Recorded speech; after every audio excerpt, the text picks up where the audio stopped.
అందరికీ నమస్తే అండి. వెల్కమ్ టు అవర్ నిజం ఛానల్ అండి. ఇటీవల నిన్న మొన్న జగన్మోహన్ రెడ్డి కామెంట్స్ చూస్తే జగన్మోహన్ రెడ్డి ప్రెస్ మీట్ పెట్టి మాట్లాడతాడండి. తొక్కులకు కూడా సిగ్గుపడేలాగా మాట్లాడతాడు జగన్మోహన్ రెడ్డి. కమ్మటి పేరు అమరావతి అని ఉంటే దాన్ని మార్చి మావి గన్ అని పెట్టాలంట. ఇంతకంటే తొక్కులక్కుని ఈ భారతదేశంలో ఆ తొక్కులకు తర్వాత ఈ తొక్కులకే తయారయ్యాడండి.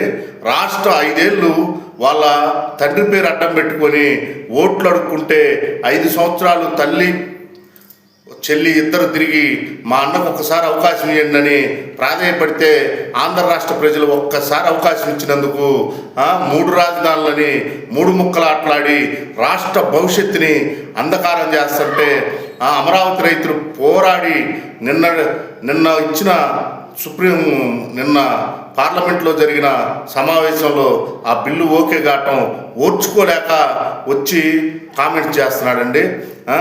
అతను మాట్లాడే మాటలు ఎంత హాస్యాస్పదంగా ఉన్నాయంటే 5 సంవత్సరాలు వాళ్ళు 14లో భూములు ఇచ్చి చంద్రబాబు గారిని ఒక్క పిలుపు మేరకు 33,000 ఎకరాలు ఇస్తే నువ్వు చెల్లికి నువ్వు దొప్పేసిన వాటా పంచకుండా ఇచ్చేసావు. కానీ తరతరాల నుంచి వచ్చే భూముల్ని ఫ్రీగా ఇచ్చారు రైతులు. అలాంటి రైతుల్ని నువ్వు నీ 5 సంవత్సరాల పాలనలో రోడ్లమ్మటి ఈడ్చి కడుపుల మీద తన్ని ఆడవాళ్ళని లేకుండా బూటుకాలతో దాన్ని నానా చిత్రహింసలు పెట్టావు. కనీసం వాళ్ళు దైవ దర్శనానికి వెళ్తుంటే అక్కడ ఎన్నో రకాలుగా ఇబ్బంది పెట్టావు. అమరావతిలో 144 సెక్షన్ పెట్టి ఎన్నో రకాలుగా 1631 రోజు ఉద్యమం చేసి నిన్న వాళ్ళు చెడు మీద మంచి గెలిచిన విధంగా నిన్న నిజంగా మన ఆంధ్ర రాష్ట్రం పుట్టినరోజు అని అనుకోవాలా. పార్లమెంట్లో బిల్లు పాస్ అవటం నీ దుర్మార్గానికి ఇంతటితో చర్మగీతం అనుకోవాలా. గుర్తుపెట్టుకో జగన్మోహన్ రెడ్డి, నువ్వు జన్మతః నువ్వేందనేది ఆంధ్ర రాష్ట్ర ప్రజలకి పూర్తిగా అర్థమైంది. నీ మెంటాలిటీ ఏంది, నీ మనస్తత్వం ఏందని. కమ్మటి దేవతల రాజధాని పేరు ఆంధ్రాకి మన అమరావతి పేరు వస్తే దాన్ని ఓర్చుకోలేక మావి గన్ అని పెట్టమంటున్నావంటే అసలు మావి గన్ ఏంది జగన్మోహన్ రెడ్డి?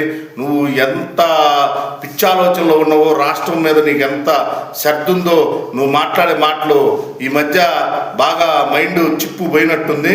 అధికారంగా మనకు రాదేమో అన్న ఒక ఇదిలో ఏదంటే అది మాట్లాడుతున్నావు. గుర్తుపెట్టుకో జగన్మోహన్ రెడ్డి, నువ్వేదో మళ్ళా నేను వస్తే అసెంబ్లీలో పెడతా, నీ బెదిరింపులు ఎవరు, నువ్వు వచ్చేదే కళ.